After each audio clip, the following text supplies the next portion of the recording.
Oke, shalom teman-teman Go TNT, apa kabarnya?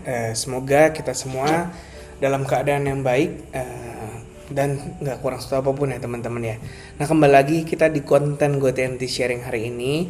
Di konten hari ini saya ingin sharing tentang suatu tema yaitu harta yang kekal teman-teman. Nah, sebelumnya kita baca dulu di Matius 6 ayat 19 sampai 21. Saya akan bacakan buat teman-teman. Di Matius 6 ayat 19 sampai 21, janganlah kamu mengumpulkan harta di bumi mengengat dan karat merusakannya, dan pencuri membongkar serta mencurinya.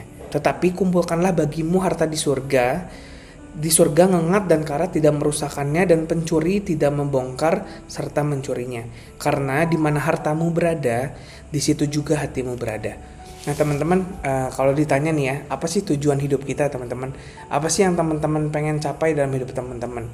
Gitu. Sering nggak teman-teman jawab, oh pengen jadi orang yang sukses, pengen punya banyak uang, pengen punya barang inilah, pengen punya barang itulah, gitu. Nah, sering nggak teman-teman mikirnya kayak gitu? Nah, tapi teman-teman yang kayak tadi udah kita baca nih ya di Matius 6 ayat 19 sampai 21. Nah, apa yang Yesus katakan kepada kita tentang harta di dunia ini? Nah, Tuhan bilang kalau kita itu nggak boleh terlalu fokus pada harta di bumi. Kenapa? Karena harta di bumi itu dibilang apa tadi?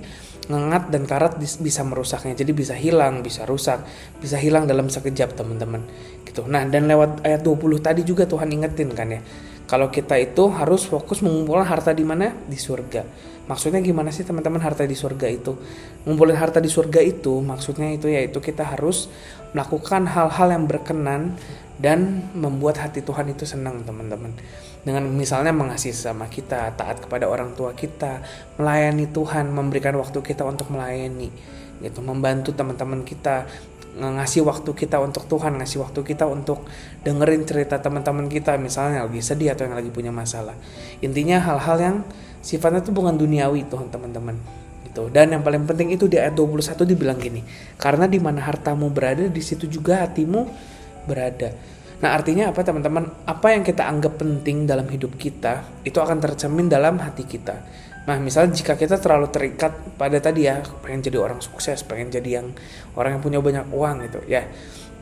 Nah, kalau kita terikat pada hal-hal itu teman-teman, atau bahkan hal-hal yang kita banggakan gitu kan, jabatan kita atau status teman-teman segala macam, nah maka hati kita itu akan dipenuhi oleh hal-hal tersebut teman-teman. Mungkin bisa jadi kita jadi tamak, kita jadi sombong, dan mungkin juga kita nggak akan mengutamakan Tuhan karena yang dalam hati kita apa? Harta yang di dunia gitu. Nah, sedangkan misalnya kalau kita memprioritaskan Tuhan, hubungan kita dengan Tuhan, berarti kan kita tadi ya mengutamakan harta yang di surga. Ya, saat kita memprioritaskan hubungan kita dengan Tuhan, saat kita mulai melayani Tuhan, maka hati kita akan dipenuhi oleh hal-hal yang tersebut teman-teman, sehingga kita fokus untuk melakukan apa yang jadi maunya Tuhan dan yang berkenan kepada Tuhan. Tapi bukan berarti ya teman-teman ya kita nggak ngumpulin uang sama sekali. Bukan berarti kita nggak boleh jadi orang sukses, itu bagus banget teman-teman. Bukan berarti kita nggak boleh punya banyak uang. Tapi yang pengen diingetin di sini adalah tetap utamakan Tuhan. Jangan sampai harta di dunia ini di atas atau melebihi segala-galanya, bahkan melebihi Tuhan teman-teman. Gitu. Jadi jangan biarkan apa yang jadi keinginan kita, kebanggaan kita, harta kita itu melawan kehendak Tuhan gitu. Melawan apa yang Tuhan mau dalam hidup kita. Ya kayak di Matius 6 ayat 33 tertulis apa teman-teman? Tetapi carilah dahulu kerajaan Allah dan kebenarannya, maka semuanya itu akan ditambahkan kepadamu. Jadi utamakan Tuhan dalam hati kita, kejar harta yang kekal, dan percayalah semuanya itu, semua berkat itu, penyertaan Tuhan pasti ditambahkan kepada kita, dan penyertaan Tuhan akan nyata dalam kehidupan kita teman-teman. Gitu. Jadi sekian sharing dari saya hari ini teman-teman. Semoga sharing hari ini boleh memberkati, boleh mengingatkan kita semua, termasuk saya juga sendiri. Oke, sekian sharing saya hari ini. God bless you teman-teman.